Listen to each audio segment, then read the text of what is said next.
Nous sommes de retour sur le plateau de votre télématin dominical. Depuis le 23 avril, il est la nouvelle étoile de l'Opéra de Paris, un pied à Garnier, l'autre dans ses projets. Bonjour François Allu. Bonjour. Merci d'être avec nous ce matin pour nous parler, entre autres, de votre seule en scène intitulée Complètement jeté. Vous êtes en tournée dans toute la France et au Trianon, à Paris, les 25 et 26 juin. Donc, nouvelle étoile, ça s'est passé il y a quelques semaines.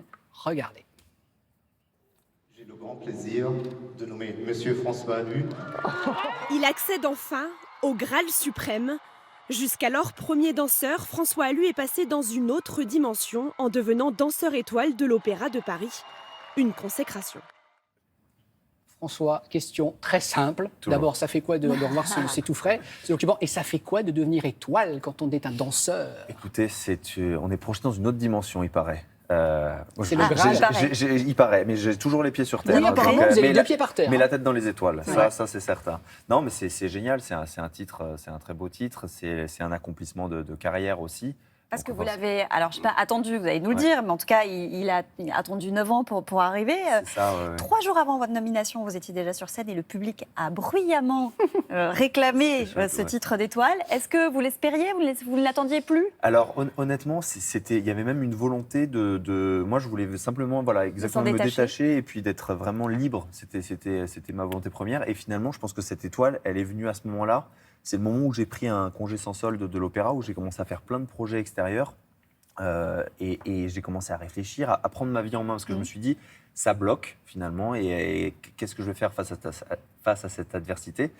Et on est parti sur d'autres pistes. J'ai commencé à écrire, à faire du cinéma, et puis j'ai écrit donc ce seul en scène avec Samuel Murez, et puis plein d'autres projets, des conférences d'entreprise. Et puis je reviens à l'opéra un an plus tard, et effectivement le public, et ça m'a énormément touché, était extrêmement chaleureux.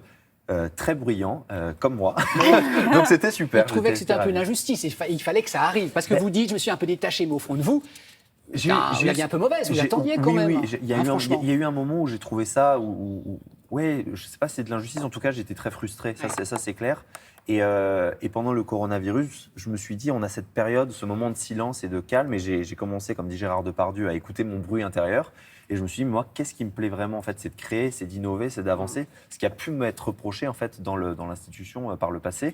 Et pour moi, c'est ça aussi, un danseur étoile. C'est quelqu'un qui va proposer, qui va suggérer, qui va être légèrement transgressif, parce qu'on n'est pas là que pour répliquer. Et qui va être libre. Et donc, pour ceux qui connaissent pas forcément, être étoile, c'est le grade suprême pour un danseur, et c'est la possibilité d'incarner les plus beaux rôles et de faire rayonner la danse un peu partout dans le monde.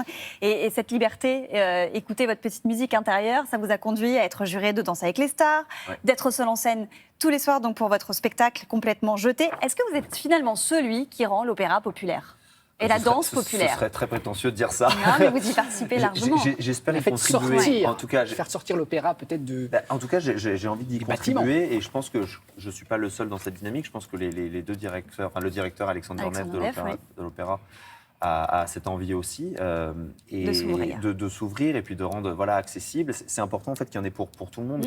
Et moi, ça a toujours été une conviction fondamentale que l'art doit être vu par tous et par le plus grand nombre. Donc effectivement, en faisant toutes ces choses-là. Là, on vous voit, on retrace rapidement votre carrière. Là, vous aviez des cheveux, François. C'est pas lui, c'est pas moi, ça. Si, c'est non, vous. Non. Si, il est de dos. Allez, coupez. Et vous êtes passé par tous les... On va dire, pardon, moi, je ne suis pas aussi spécialiste que Baya, qui est une collègue, comme vous avez été... Non, pas du tout. Vous avez été danseuse. Vous êtes vraiment passé par tous les... On va dire tous les échelons. Les échelons, c'est le mot cherché. Parce qu'à l'opéra, c'est très hiérarchisé. On est quadrille, puis coryphée, puis sujet, puis premier danseur. Tout ça, c'est des concours. Donc moi, j'ai eu la chance que ça aille assez vite. Et effectivement, après, j'ai bloqué pendant 7 ans. Et c'est simplement sur une nomination, la décision d'une personne. Et donc voilà, il y a eu un moment où ça a pris plus de temps. Mais finalement, cette adversité, vraiment, je la prends, et je remercie aussi l'institution pour ça, parce que ça m'a fait beaucoup me remettre en question. Et je pense qu'en tant qu'humain, je suis plus accompli et plus heureux aujourd'hui que si tout m'avait été servi trop vite sur un plateau. Alors, exactement. Complètement jeté, c'est donc votre spectacle. Donc ça raconte à la fois votre parcours, vos rencontres, vos influences chorégraphiques. Voici un petit teaser, comme on dit outre-Manche. Regardez.